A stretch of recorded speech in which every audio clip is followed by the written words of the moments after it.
So I want to begin first by appreciating the meditations and what they have brought me. I've finally managed to start doing them regularly early in the morning. And I have allowed more solutions. I've always loved receiving opportunities to solve complex problems. If somebody says it's complex, I'm like, okay, good. Let's see what we can do. Let's chew on that just for a little bit because that's really juicy. Okay. Solving some complex problems means being consciously aware of the escalation, the increase in momentum, the improvement in your ability to see. It's like long savoring, isn't it? Yeah. It really is the reason you create so many problems. You create complex problems because you enjoy solving complex problems, because you are sophisticated. Yes. And I love the allowing of the solution, and this new problems will surface around me in a place where it's technical and it's stuff I haven't observed before, and I have to allow a learning quickly. It's just so nice when it's like I can more and more trust that a solution is going to come in what others might see as an unreasonably quick period of time. And we want to stick a few little words in here just for savoring purposes. The feeling of satisfaction is a big piece of this that we want to talk about. But the other thing is the conscious recognition of personal receptivity, knowing that you're in the receptive mode, because this is the way the universe surprises and delights you. In other words, you're ready. And when the realization comes, the revelation has already taken place. But when you're in the receiving mode, the realization of it, that realization is where the surprise and delight of life is. Most people think, oh, that's when the car's in the garage, or that's when the empire already has been created, or that's when my lover shows up and I can get my hands on her or him. But the surprise and delight really is in the incremental but steady progress toward, because of your path of least resistance. Esther was not aware of the sport of curling. She did not know about it. And then when she saw it for the first time, she said, look at them, they're creating a path of least resistance. That's what they're doing. And then she thought, Abraham, that's what you do for me. You're out there just making the ice really smooth and putting a little groove in it, just so that the momentum that I've started can carry on. Yeah. So yes, I appreciate that I am in a place where I can have these complex problems. I'm just going to appreciate for a second. I appreciate that I've allowed a wonderful job. I appreciate my incredible wife. I appreciate the music, which I get to allow flow through me. I appreciate the momentum that my contrast has created. Let's just start there. I'm working towards starting there. Yeah. And I am. I'm much better at it now than I used to be. That's been the place I'm trying to open up to, actually, is appreciating the conscious more. I wasn't going to go there, but yes. It's because that is, as you said in one of them, when you know what you don't, you know what you do want. There's momentum in that. Yes. And so after the appreciation is a general universe question. And that is, and I may need phrasing on this, but when we go to sleep, it allows us a chance to reset. That's part of the sleep mechanism. And think about why, mechanism. because we want to back up just a little bit to something that we just said that we really want you to take home with you today. And that is that fixing a problem or getting something that you want, or getting to that receiving mode where ideas occur to you and you can follow them out, is really best experienced by you if you put your concentration toward your readiness to receive, rather than your ability to go out there and get it and make it happen. So if you're focused upon preparing your vibrational atmosphere so that being in the receiving mode is what you most care about, then as things unfold, you are in that receiving mode where the new idea to the complex problem can occur to you. We're going to insert this. It'll help you to just sort of relax in readiness for what's coming next, because some good stuff is about to happen here. Esther has a house in Southern California, and she has beautiful gardens, and she lives on a ravine that overlooks the ocean, and in the ravine lots of critters live. She has a skunk. She named him Flower because she can't smell him. He doesn't smell like Texas skunks.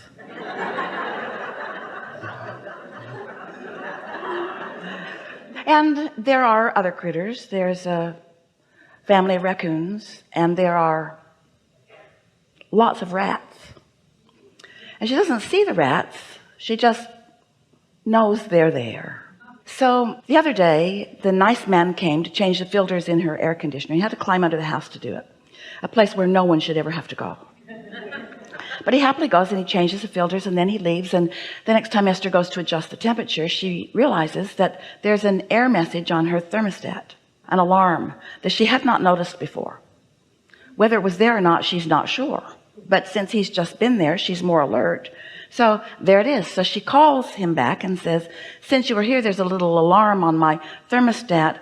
Maybe there's something not plugged in, or maybe. And he said, I'll come out and I'll check on it. And so the next day he came, and he looked and he looked and he looked and he looked and he looked and he looked and he looked and he looked. He could not find anything. And he said to Esther something that was completely illogical to her. Must be user error. But in this situation, Esther could not understand how that could be, because she was doing the same thing that the user had always been doing. But now she has an error. And so he said, you may have just tried to turn it too cold. And Esther thought, no. But anyway, he had reached the end of his ability to help her, and he started to leave. And then Esther, being in the receiving mode, she really likes this person, said, oh, wait. There's something I wanted to ask you about. Haven't heard it lately, but a few months ago, I was out near the condenser out there in the garden, and it was making quite a racket, like there's something broken off in it, or maybe some leaves in it or something, but it was making a sound that I'm not used to hearing. He said, did you hear it lately? And Esther said, no, but could you just take the cover off and see if there's anything in the way? So he took the cover off, and he came back in the house in about 15 minutes, and he said, rats have chewed your wire, and that's what the error code is about. And Esther said, those dirty rats. Now, how does that happen? Esther didn't remember, she didn't have that on her list of things she wanted to talk to him about, but it was the path of least resistance to the solution that she was looking for. And so she is just a willing cooperative component to her own solutions. And he said, good thing you remembered that. And Esther thought, I actually don't think I remembered that. I think that someone knew what was going on. So then Esther said to us, Abraham, why didn't you just say, Esther, the rats have chewed the wire? And we said, because you love the rats. You don't want the rats to be the reason for your problem. You don't want to make unnecessary trouble for the rats. Well, really, she does. She's going to make as much unnecessary trouble for them as she can. But it was not the path of least resistance. This was. And what difference does it make? This is the thing that we want you all to realize, is that what difference does it make what form your path of least resistance offers?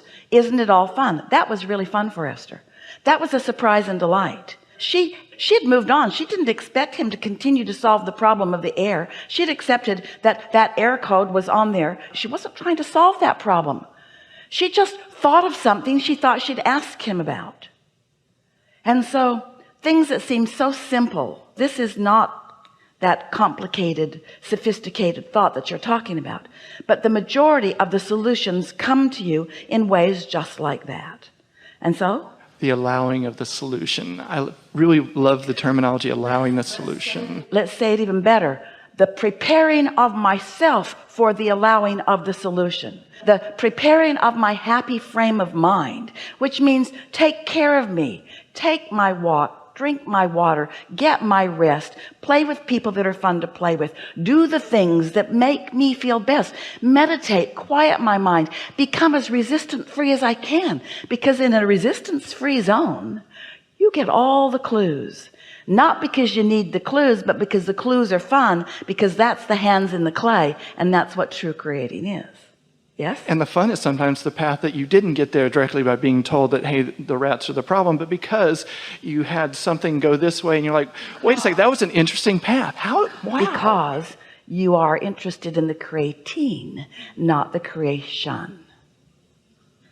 It was so much more fun this way. If he'd said, yep, found it, there's something not connecting, so I just ran another wire, I took care of it, Esther would have thought, you are such a wonderful person. But this way, she got to be in on it. She got to co-create with her HVAC guy. She got to co-create with him. Yeah. Yes. So in sleeping, going back to that, it's a allowing of a reset. Because it's a slowing of momentum. In your sleep state, you're not focused. In the absence of focus on things that have been bothering you, the momentum of them is slowed way down. And so when you first awaken, the only momentum that you have for those split seconds as you awaken is the consciousness and the awareness of your inner being. So you are solution oriented when you awaken. And so the question is, for the dream state, occasionally I'll have dreams and remember them. And in that process, rarely they're worrisome because something was generated. Is the worry that's happening during the dream detached so that that isn't contrast creating stuff, and it's only the momentum before and after the sleep? It's insignificant in relationship to what you're doing when you're fully awake. But here's a good way to look at this. Most important, you're not dreaming all night long like you think you are. While you are asleep, there is let's call it a coordination of your vibrational frequencies. You're more in the receiving mode when you're asleep, and your inner being is flowing to you on a cellular level. Trillions of cells are receiving the benefit of the communication from your inner being, and you're not in the way because your conscious thought is not active. And so there is a, let's just call it a modulating. There's not so much a clearing out as a redefining. You used good words, a sort of resetting. It's a rebalancing of energies. But the dreams that you are realizing have been in motion during your wake state. You've created a sort of vibrational reality in which those dreams exist. And so as you awaken, as you are coming into your wake state, the residual of how you usually feel is your point of attraction that causes you to interpret those dreams. If you've got something that you've been worrying about for a while, when you first wake up in the morning and that download happens, because that's when it happens, as you're coming back into consciousness, that's when the full of your dreaming happens. It doesn't feel like that to you. Consciousness is tricky for you because you're not accustomed to really being aware of your consciousness. For the most part, you don't even know about the larger part of your consciousness. And so your dream state is only about what's been going on with you in your physical experience, and it is the residual of what you've had going on. Once you get the hang of this, and once you begin meditating more, and once you are more deliberately in the receiving mode, and once you're feeling good more of the time, your dreams morph into entirely different things. You stop solving problems during your dreams, or you stop worrying about things in your dreams. People stop chasing you in your dreams. In other words, things that you don't want are no longer a part of your dreams because that's not an active part of your vibration. Mm-hmm. And so? No, it was just the nature of the universe. There really wasn't a so on that because I just didn't, I had a hole there where I wasn't understanding what happened there. I knew that wasn't going to expand the nature of our conversation very much, but I really wanted to know what happened there. What we really like you to think about, we like you to think about, so here you are awake. You're awake and in this day. And you in your physical body are an extension of source energy, and you've got some things you're focused upon. Maybe it's driving from one place to another, or maybe it's a conversation or something you're studying or working on. Could be any number of things that you're focused upon. The thing that we really want you to hear is that you are not alone in this focus, that your inner being is completely involved in whatever you're focused upon, is completely about the resonance that you are allowing between you and your inner being or not.